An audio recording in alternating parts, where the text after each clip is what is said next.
오늘은 위기를 만날 때 어떻게 해야 합니까? 이런 제목으로 하나님 말씀을 증거하도록 하겠습니다. 지금은 어느 때보다도 다양한 위기를 경험하는 시대인 것 같습니다. 코로나 사태로 지구촌이 하나의 운명 공동체인 것을 우리가 경험하게 되었습니다. 코로나 팬데믹이 끝나가나 싶었는데 러시아와 우크라이나 전쟁이 터졌습니다.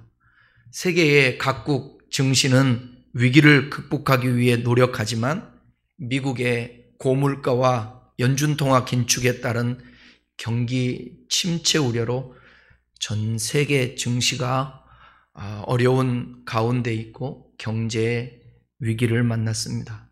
우리나라도 고물가, 고금리 시대의 경제는 물론 정치적으로도 많은 어려움에 빠져 있습니다.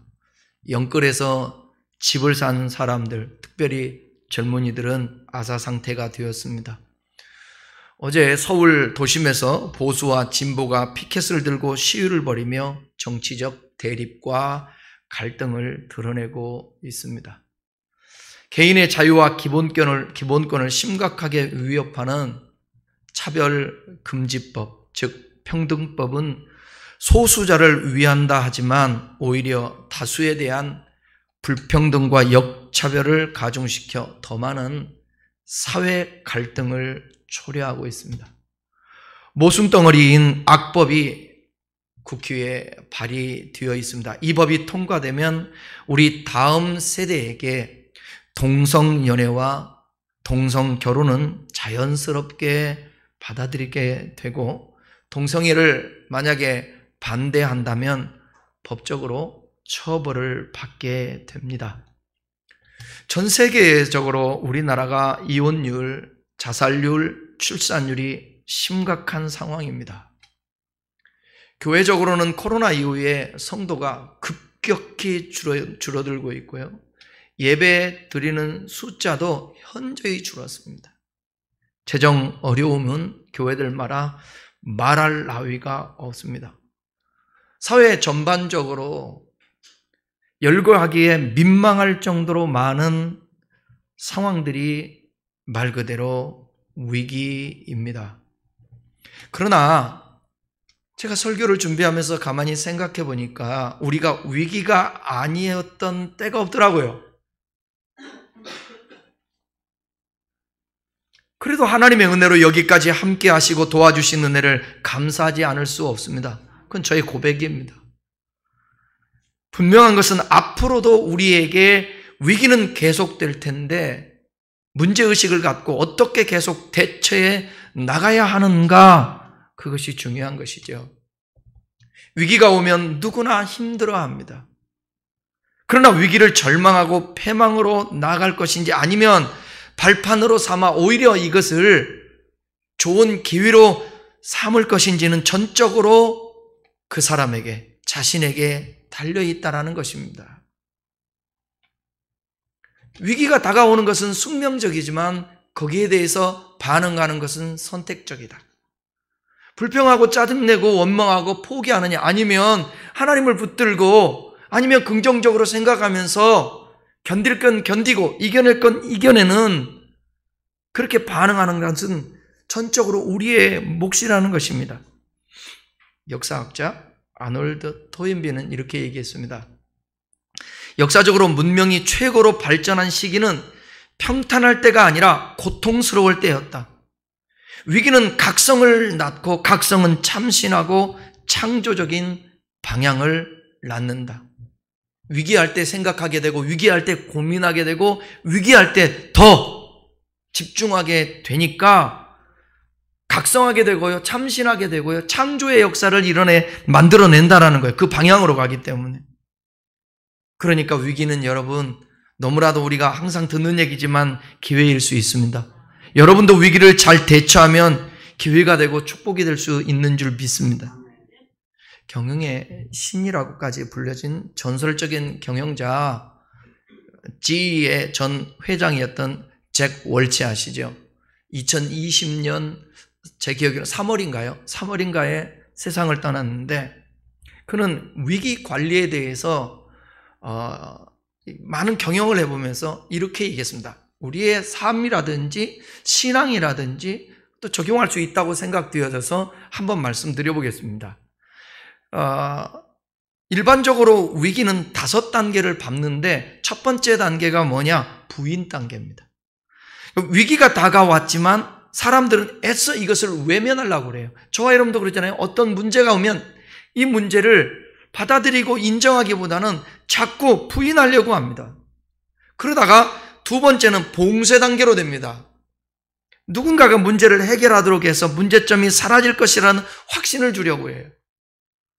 그러나 문제는 해결되지 않습니다. 어떻게 되겠지? 될 거야. 세 번째는 뭐냐면 그래도 안 되면 이제 비난의 단계로 갑니다. 비난의 단계는 뭐냐? 다른 사람에게 책임을 돌리는 거예요. 이 부분에 마음이 와닿더라고요. 우리 대부분 가정에서도 그러고 직장에서도 그러고 교회에서도 그러고 항상 비난합니다. 누군가의 책임입니다. 내가 당신을 만나서 내 인생이 이래. 옛날에 이국종 교수가 참 고생을 하면서 외상 환자들을 돌봤는데 그분의 말을 기억이 참 남아요. 그래서 그냥 저도 한 번쯤 써먹은 적도 있는데 뭐라 그러냐? 내 인생은, 이 생에서는 인생은 나는 망했다고. 얼마나 힘들면 그랬겠어요. 나 망했다고. 근데 그렇게 해서 달라질 것은 또 없잖아요. 나에게 한 번 주어진 인생인데. 밖에서 돌려서 해결이 안 됐을 경우에는 내 안에서 찾아서 극복을 해야지 어떡합니까? 그러니까 여러분, 누군가를 비난하고 책임이 내가 아니라 다른 사람에게 돌리려고 하면 안 된다는 거예요. 이제 어려서부터 형성되는 우리의 정신적인 그런 기본적인 모습들이 있는데 부모를 향해서 원망한다는 거, 왜 나를 이렇게 나눴느냐는 그런 생각은 인생을 살아가면서 항상 어려운 일 닥치고 위기를 닥치면 다른 사람을 비난하게 되어 있습니다. 그리고 네 번째로 오는 것은 뭐냐면 그렇게 해도 안 되니까 나중에 교정 단계가 됩니다. 교정 단계. 성숙한 사람일수록 새로운 개선책을 마련해서 이 위기를 다시 찾아오면 되풀이하지 않고 당하지 말아야지 하면서 개선하려고 그러는 거예요. 교정하려고 하는 거예요. 우리 예수 믿는 사람들은 이런 것이 필요합니다. 마지막 5번째는 뭐냐? 이를 통해서 위기에 대한 대처 능력이 다시 말하면 백신을 개발해낸다라는 것이죠. 백신. 우리가 어떤 일, 어려운 일을 만났어? 내가 어떻게 반응할까? 백신을 만들어낸다는. 이 코로나도 마찬가지 아닙니까? 백신 개발을 통해서 일정 극복해내고 우리가 있지 않습니까? 그렇다면 성경은 특별히 오늘 본문에서는 어떤 위기를 만났을 때 어떻게 극복할까 한번 살펴보면서 우리 그리스도인들이 교훈을 얻었으면 좋겠습니다. 하나님이 일반적인 은총과 일반적인 계시를 통하여서 사람의 지혜와 삼라만상에 되어지는 이치를 통하여서 위기가 왔을 때에 방금 얘기했던 경영자의 말처럼 그렇게 대처를 해도 돼요. 그러나 성경은 또 뭐라고 말씀하고 있는지 우리가 성경을 통해서 위기를 대처했으면 좋겠습니다. 오늘 본문에 등장하는 인물이 있는데 바로 히스기야입니다. 때는 히스기야 왕 남유다예요. 남유다. 남쪽, 북쪽과 남쪽이 분단이 됐었는데 남쪽에 유다의 13번째 왕이 바로 이 히스기야 왕입니다. 히스기야 왕은 다윗 왕처럼 하나님께 인정받는 왕이었습니다. 이스라엘의 왕들의 행적을 기록한 열왕기서에 보게 되면 이 히스기야는 하나님과 연합해서 하나님의 법을 충실히 지킨 왕으로서 기록되어 있습니다. 그러니까 다윗처럼 성군 소리는 듣지 않지만 아주 위대한 왕입니다. 하나님 뜻대로 살려고 했던. 그런데 이런 히스기야에게 위기가 왔습니다. 자, 1절을 다 같이 한번 읽겠습니다. 역대하 32장 1절. 모든 충성된 일을 한 후에 아수르 왕 사레림이 유다에 들어와서 견고한 성읍을 향하여 진을 치고 쳐서 점령한다. 여기 이 모든 충성된 일 후에, 그 후에 기록되는 내용은 전에 얘기를 좀 하고 싶어 하는 거예요.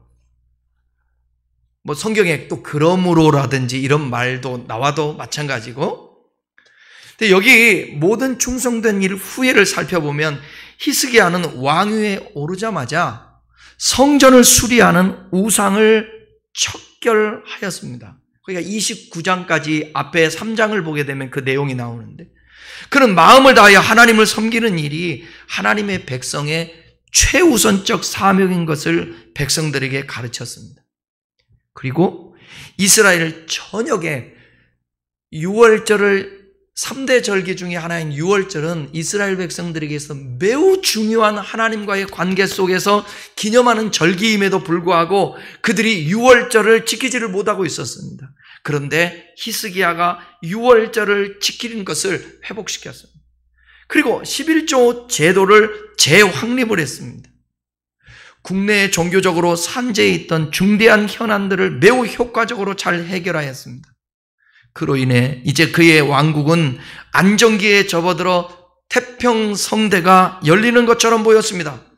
하지만 탄탄대로가 열릴 것처럼 보였던 그의 왕국은 뜻밖의 문제에 봉착하게 되었습니다. 그것은 당시 유다의 북쪽에서 세력을 확장해 오고 있었던 아수르, 아시리아라고도 얘기하죠. 아수르의 왕이었던 사네림이 큰 대군을 이끌고 유다에 침략해 들어왔기 때문입니다. 유다의 여러 견고한 성읍들이 포위되고요, 함락되기 시작합니다. 이대로 가면 유다의 수도 예루살렘은 사네림의 손에 들어가게 됩니다. 히스기야 왕은 자기의 충성된 일 후에 하나님께서 자신과 백성들에게 복을 내려주실 것을 기대했을 것입니다. 그런데 좋은 일, 복된 일 대신 좋지 않은 일, 감당하기 어려운 일이 이 유다에 닥치게 된 것입니다. 호사다마입니다. 우리나라 같은 경우도 여러분 잘 아다시피 8.15 해방 이후에 이제 좀 안정되고 괜찮을까 했는데 6.25가 발발하게 되지 않았습니까? 나라의 대단한 위기. 그 속에서 기독교 관점으로 보게 되면 여러분이 너무나도 잘 알잖아요. 일사후퇴를 하고 마지막까지 내몰려 어디까지 내려갔어요? 부산까지 내려갔습니다. 그런데 여러분 그거 아세요? 그 부산에 큰 판자촌을 짓고 거기서 먹고 지내고 있는데 빠지지 않았던 것은 그 가운데서 목사님들이 교회를 세우고 전도를 하고, 특별히 이북에서 내려왔던 분들, 평양 쪽에서는 대부흥이 있었던 거 아닙니까? 기독교에. 그런 사람들이 부산까지 내려와 교회를 세우고 거기서 예배를 하며 하나님의 도움을 구했던 것입니다. 이런 위기 가운데 있을 때에 여러분, 우리가 먼저 좀 생각할 필요는 있어요. 이 개념을 빨리 알아야 되는데 한번 따라해봐요. 하나님을 믿어도, 믿음 생활을 잘해도, 헌금을 많이 해도, 예배를 잘 드려도 위기는 올 수 있다. 아멘. 왜요 하나님? 이렇게 왜 목사님 그럽니까? 설명하려면 한두 시간으로도 되지 않고 인생을 살아가면서, 그리고 또 각자 다 다르기 때문에 각자가 성경을 보고 각자가 하나님 말씀 듣고 하나님과 교제하면서 그 문제들을 물어가며 하나씩 하나씩 해결 나가는 것이지, 그리고 성경을 보면서 참교할 뿐이지 이거는 이거다, 당신은 이것 때문에 위기가 왔고 이렇게 해야 위기를 해결할 수 있어, 그렇게 말할 수 있는 것이 아니고 각자가 하나님의 말씀을 통해서 기도하면서 해결해 나가는 것입니다. 이 위기 가운데 히스기야는 불평하거나 원망하지 않고 자기가 해야 할 것에 대해 최선을 다했다라는 것이, 이 부분도 여러분 중요합니다. 예수 믿는 사람들이 놓치기 쉬운 게 뭐냐? 나는 기도하니까, 나는 하나님을 믿으니까 주님이 알아서 해줄 거야. 하나님의 방법이에요. 여러분, 병들면 무조건 교회 와서 기도해야 합니까? 그럴 경우도 있지만, 병들면 어떻게 해야 돼요? 병원도 가고, 약도 먹고, 한약방도 가고, 그래야 되잖아요. 근데 아프다고 집에 가만 있어서 나는 하나님 믿으니까 나을 거야, 기도하. 그러다가 죽은 사람이 한둘이 아닙니다. 그러다가 집안 모두 다 실망하고 낙심하고 신앙을 잃은 사람들이 한둘이 아닙니다.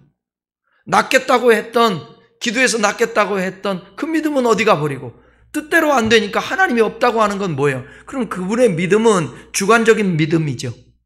만들어낸 믿음이죠. 자기 확신의 믿음이죠. 성경을 근거한 믿음이 아니 되게 되는 것입니다. 그러니까 옛날에 저 지방에서 아이가 병원 가면 나을 거 집에서 기도한다고 아이가 복수가 차가지고 끝내 죽었잖아요. 히스기야 32장 2절에서 5절 말씀 보겠습니다. 천천히 좀 읽어볼까요? 히스기야 사네림이 예루살렘을 치러 온 것을 보고 그의 방백들과 용사들과 더불어 의논하고 성 밖에 모든 물 근원을 막고자 하며 그들이 돕더라.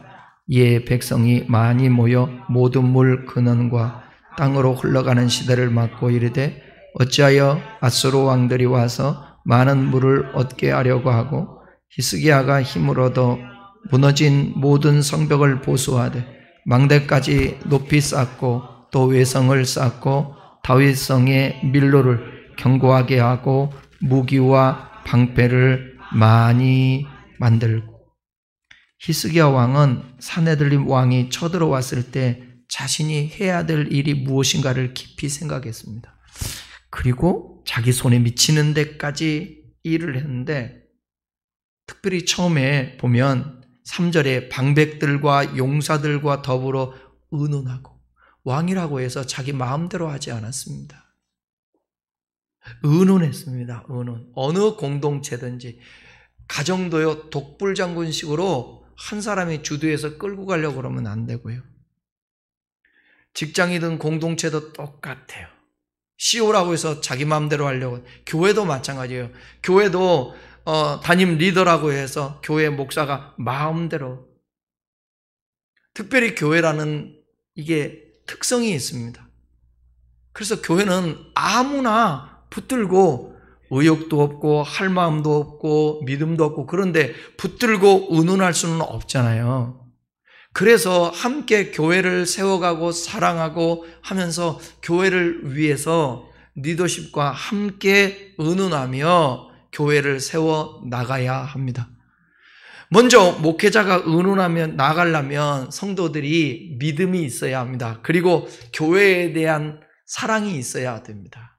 그리고 헌신이 있어야 합니다. 그럴 때 함께 의논할 수 있게 되는 것이죠. 히스기야는 먼저 군사를 동원해서 물이 예루살렘 성벽 너머로 흐르지 않도록 수로 공사를 합니다. 적군에게 식수를 구할 수 없게 만들려는 의도입니다. 전쟁에서 여러분 보급품 얼마나 중요해요. 식수 너무 물 안 먹으면 어떻게 되겠습니까? 차단하는 것입니다. 또한 성내에 충분하고 안정적인 물을 공급할 수 있도록 한 것입니다. 예루살렘 성 안에 식수를 확보한 히스기야 왕은 성벽을 보수하고 이제 무기를 점검하며 전쟁에 대비합니다. 성벽에 허물어진 곳을 다시 튼튼하게 메우고요, 낮은 것은 높이고요, 기존의 성벽 밖으로 성을 쌓았습니다. 또한 필요한 병기와 방패를 할 수 있는 대로 많이 준비시켰습니다. 성공하는 사람들은 여러분, 위기를 당하게 될 때에 정신을 차리고 철저히 그 위기를 이길 수 있는 방법을 마련합니다. 자신이 가지고 있는 모든 것, 지혜, 자산, 능력 사람들을 동원해서 위기를 벗어날 계획을 세우고 실행한다라는 것입니다. 여러분의 생애에 어려움과 위기가 닥쳤을 때에 용기를 잃거나 포기하지 말고 하나님이 주신 지혜와 능력으로 생각하며 분석하며 극복해 내야 합니다. 낙담하는 대신 히스기야는 최선을 다해서 준비했다라는 것이지요. 몸에 병이 찾아왔을 때 좋은 병원과 의사를 찾아야 합니다. 만일 사업에 어려움이 있으면 문제를 찾아 분석해야 합니다. 직장이나 가정에서 사람 관계에 위기가 왔다면 개선책을 찾아야 합니다. 그리고 깊이 생각해 봐야 합니다. 그래도 안 되면 전문가의 도움을 찾아야 합니다. 어느 직장인이 40대 초반에 퇴직을 했어요. 아예 은퇴를 한 거죠, 은퇴를. 그리고 스트레스를 너무 받으니까, 스트레스 받으니까 정신적인 고통으로 병원의 응급실에 가게 되죠. 남편이 볼 때 얼마나 안타까우겠어요.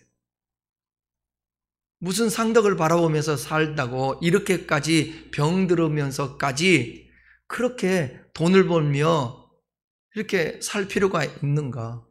돈 벌다가 몸이 먼저 망가져 죽겠다. 그리고 병원에 가서 상담도 받고 도움도 얻어 지금은 밝게 살더라고요. 사랑하는 여러분, 우리가 살아가는 삶의 현장에서 되어지는 내가 해결할 수 없는 어떤 것들이 있어요. 특별히 정신적인 것, 마음적인 것, 그때는 혼자 그것을 해결하려고 하지 말고 전문가도 찾고 주변에 있는 사람들, 친구들, 누군가에 털어놓을 수 있는 사람들에게 내 속의 얘기를 해야만이 그 속에서 벗어날 수 있습니다. 그리고 환경을 개선할 수 있어요. 어떤 사람이 외모 때문에 외모 때문에 강박이 오는 사람이 있습니다. 이 사람은 뭐냐? 외모의 문제를 해결하면 강박도 해결해야 되는 거예요. 지금 우울한 상황에 우울한 것이 어떤 사건과 문제 때문에 우울하다. 그것을 인간적으로 해결하면 또 개선될 수 있는 거예요. 이런 방법도 할 수 있거든 우리는 해야 된다는 것입니다. 무지하면 위기 상황을 이겨낼 확률이 적어집니다. 그래서 무지하면 안 되고 지식이 있어야 되고 정보가 있어야 됩니다. 그러려면 공부해야 합니다. 여러분, 공부라는 말이 우리 학교 다니는 그런 공부 생각에서 부정적이지 우리는 평생 죽는 순간까지 공부하며 살아야 합니다. 믿습니다만 하면서 감 떨어지기만을 바라는 요행은 아무런 도움이 되지 않습니다. 홍해가 갈라질 때도 모세가 지팡이를 들고 손을 바다 위로 내밀었습니다. 제가 예수 믿고 나서 불을 받고 난 다음이니까 이 왜곡된 사고예요. 여러분, 제가 여러 번 말씀드렸는데, 그리고 수능을 봐야 되는데 하나님 앞에 기도를 많이 했죠. 믿습니다, 하나님. 수능생이 기도할 시간을 많이 가져야 될까요? 공부할 시간을 많이 가져야 될까요? 확실히 얘기하세요. 그래서 여러분들은 자녀들을 이렇게 공부를 많이 시키느라고 공부를 많이 시켜야죠. 그리고 기도하게 하고 공부하면서도 기도하게. 저는 신학교를 가기 전에 국민윤리 쪽을 공부하고 싶었습니다. 그걸 먼저 공부한 다음에 신학을 하려고 하는 일반 학문 그랬습니다. 그래서 나름대로 준비도 하고 공부를 했는데 시험 보는 날 제가 태어나서 처음으로 새벽 기도를 갔습니다. 몇 시에 일어났냐면 4시 반인가 일어났던 것 같아요. 근데 밤에 잠이 오겠습니까? 그러니까 전혀 잠을 많이 못 잤죠. 새벽 기도 갔죠. 그 새벽 기도 가서 설교를 듣고 기도했는데 제가 지금 기억에 남을까요? 안 남을까요? 안 남아요. 하나도. 뭔 기도를 했는지 뭔 설교를 들었는지도 1도 제가 기억이 없어요. 그냥 기도를 그냥 짐작해 보면 하나님 합격하게 해주세요. 시험 잘 보게 해서 뭐 이런 기도이지 않았겠습니까? 그리고 그날 제가 시험장에 갔습니다. 시험을 보는데 몽롱한 거예요.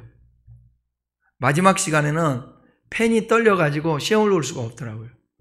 그래서 교수님, 선생님, 시험 보기가 힘든데요. 근데 도와줄 수 없잖아요. 그래서 망쳤습니다. 마지막 시간. 그래서 제가 원했던 학교를 못 갔어요. 뭐 우리 예수 믿는 사람들은 그러죠. 다 긍정적으로 또 생각해야 되니까 하나님이 합력하여서 또 그게 사실일 수도 있지만 나의 실수를 하나님께 돌릴 수는 없잖아요. 그 실수로 합력하여 선을 이루시고 하나님은 그렇게 하지만 제가 그 뒤로는 맹목적인 기도라든지 이런 것들에 대해서 고민을 많이 하게 되었습니다.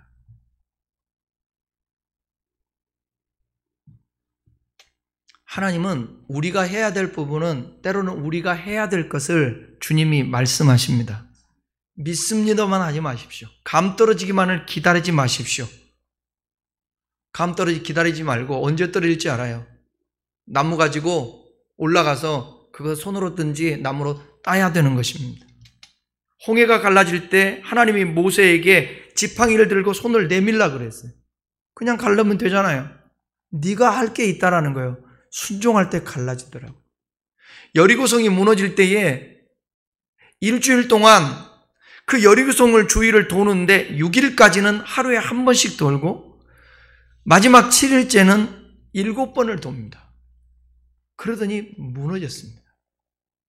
이해가 가지 않죠. 돈다고 무너지겠습니까? 그것은 하나님 말씀을 신뢰하는 순종을 배우게 하기 위해서 그런 것입니다. 한센스병 환자가 그들은 격리해서 살아야 되는데 예수가 온다라는 소식을 듣고 예수님께 달려 나옵니다. 이 열정이에요. 하나님이 깨끗이 치료해 주셨습니다. 중풍병자가 있었습니다. 4명일 것 같아요. 그를 침대에다가 들것에다가 들려가지고 예수님 계신 곳에 와요. 말씀을 전하고 있는데 사람들이 너무 많으니까 들어갈 수가 없네요. 한 게 뭐예요? 못 들어가니까 지붕을 뜯은 겁니다. 지붕을 뜯어. 이 말이 됩니까? 근데 그런 열정이 그가 낳게 되었어요. 혈두에 8번 앓았던 여인, 이분도 부정한 여인이라 대중들 앞에 나올 수가 없어요. 근데 사모하는 마음으로 나왔을 때 예수님의 옷깃을 만졌을 때에 주님의 능력이 나가면서 치유되게 됐습니다. 이게 회당장 야이로의 딸이 죽어서 가던 도중에 있었던 사건이거든요. 회당장 야이로가 회당장이에요. 근데 예수님의 발 앞에 무릎 꿇어 이렇게 말합니다. 예수님, 당신이 우리 딸에게 가면 우리 딸이 죽지 않겠나이다. 그리고 무릎 꿇어요. 그때 하나님이 감동하시고 역사해서 회당장 야이로의 딸을 살려냅니다. 하나님의 역사가 있을 때는 그냥 말없이 하는 게, 창조의 역사가 있을 때, 여러분, 인간하고 협력하여서 일하지 않는 창조의 역사가 있을 때는 인간을 통해서 하지 않습니다. 존재케 하는 것들은 뭐냐? 빛이 있으라 있고, 그죠? 그냥 말씀으로 하시는 거예요. 그렇지 않고 하나님의 인격을 닮은 우리 존재 자체에게는 주님께서 우리에게 요구하는 것들이 있어요. 우리가 해야 될 부분들은 해야 된다는 거예요. 히스기야가 지금 방백들과 지휘관들과 많은 사람들을 모아놓고 우리 사내림이 쳐들어왔는데 이 전쟁을 이기기 위해서는 일단은 우리가 준비할 것은 준비하고 하나님 앞에 도움을 청하자, 이렇게 말하는 것입니다. 두 번째, 히스기야처럼 위기를 만날 때 하나님을 믿고 신뢰하며 긍정적인 말을 해야 합니다. 6절에서 8절까지 읽겠습니다. 군대 지휘관들을 세워 백성을 거느리게 하고 성문 광장에서 자기 앞에 무리를 모으고 말로 위로하여 이르되 너희는 마음을 강하게 하며 담대히 하고 아수르 땅과 그를 따르는 온 무리로 말미암아 두려워하지 말며 놀라지 말. 우리와 함께 하시는 이 그와 함께 하시는 저보다 크니 그와 함께 하는 자는 육신의 팔이요 우리와 함께 하시는 이는 우리의 하나님 여호와시오. 반드시 우리를 도우시고 우리를 대신하여 싸우시리라 하며 백성이 유다 왕 히스기야의 말로 말미암아 안심하니라. 히스기야는 물과 무기를 확보한 것으로 이 전쟁에서 이길 수 있는 것이 아니라는 사실을 알고 있었습니다. 왜냐하면 사람이 이끌고 온 군대가 어마어마하니까요. 사람이 준비한 물과 무기보다 중요한 것은 뭐냐? 하나님의 도우심입니다. 하나님이 이스라엘과 함께 싸워주시면 이기는 것이고 그렇지 않으면 패하게 될 것입니다. 히스기야는 이 사실을 백성들에게 알립니다. 모이기에서 선포하는 거예요. 히스기야는 먼저 백성을 위로하고 안심을 시킵니다. 7절에 우리와 함께하는 자가 저와 함께하는 자보다 크다. 하나님이 더 크다라는 거예요. 우리가 준비한 것들보다 그것으로는 힘들 수 있는데 최선을 다했지만 여기에 하나님의 도우심이 필요하다. 하나님의 능력이 크다. 인간의 눈에 보이는 것은 셀 수 없는 적군의 무리와 그들이 가진 무기들이었습니다.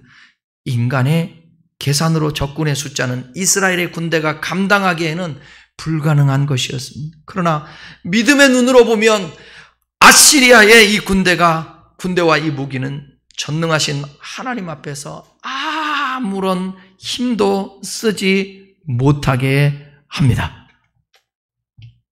그러니까 인간에게 있는 꼭 힘만이 그게 다는 아니라는 것을 여러분 기억하셔야 돼요. 옛날에 제가 프로그램 중에 하나 오래된 것 같은데 오락 프로그램인데 씨름을 하는데 여러분 그 이수근이라는 개그맨하고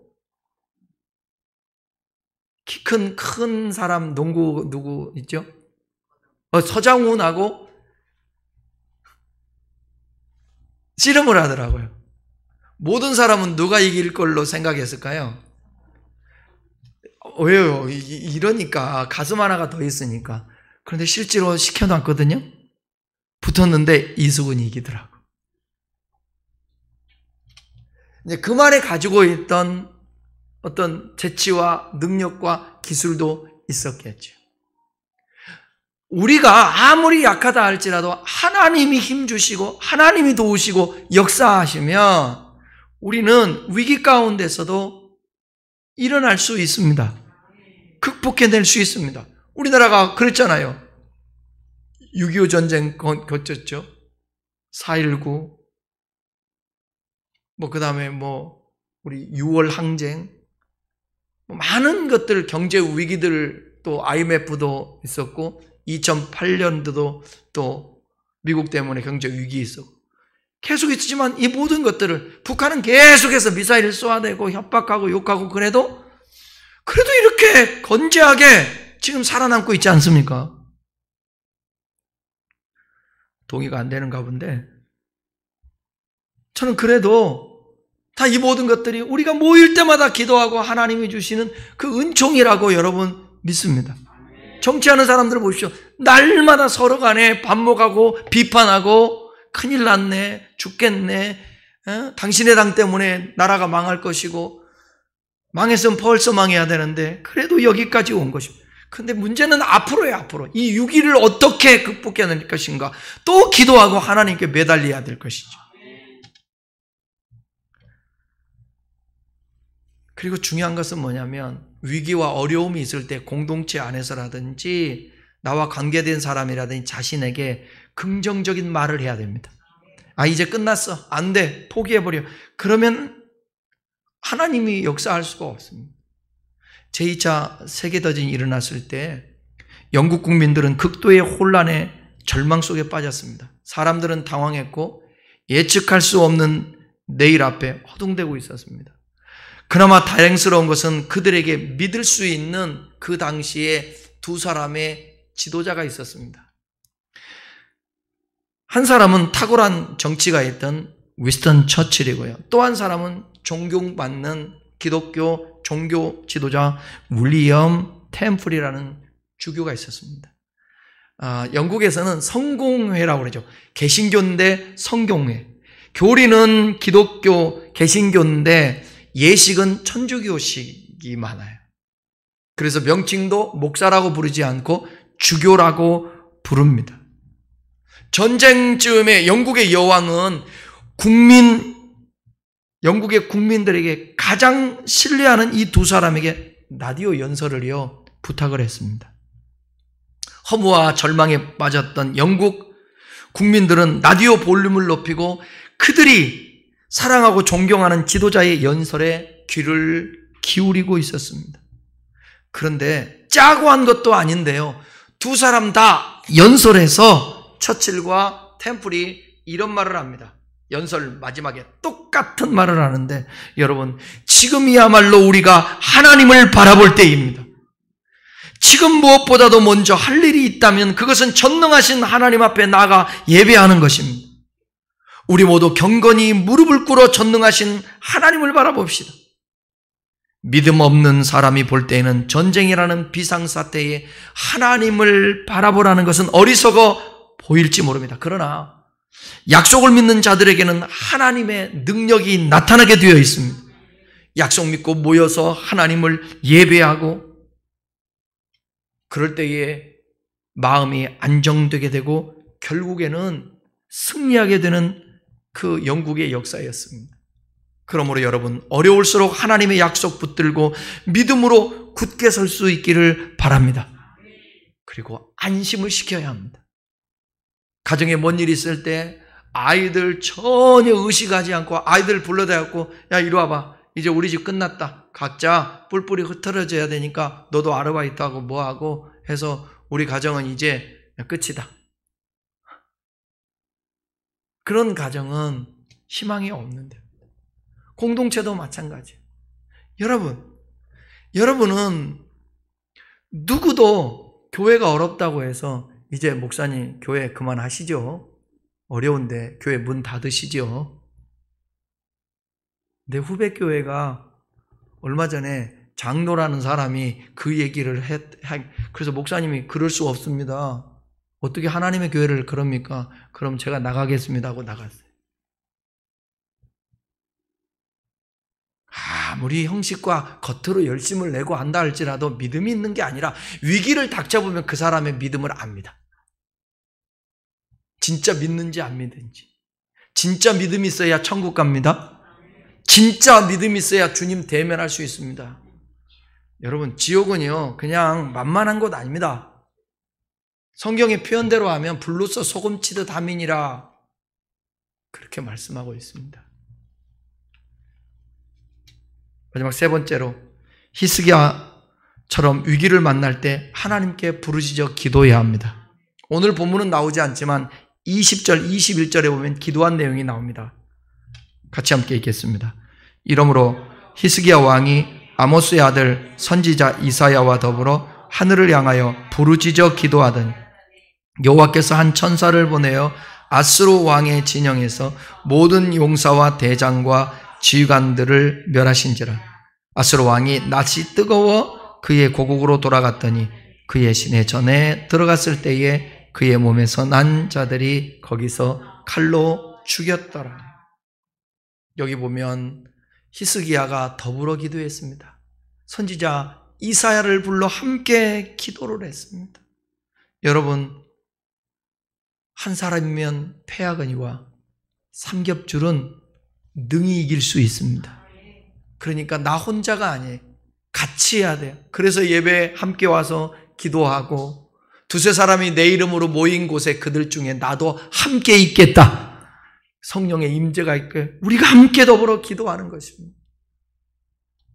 세상에 나가서 여러분 어떤 집회를 하면서 태극기를 들고 반대 집회를 하고 서로 간에 그런 것보다 더 중요한 것은 뭐냐면 하나님 앞에 나라와 민족을 위해서 기도하는 것입니다.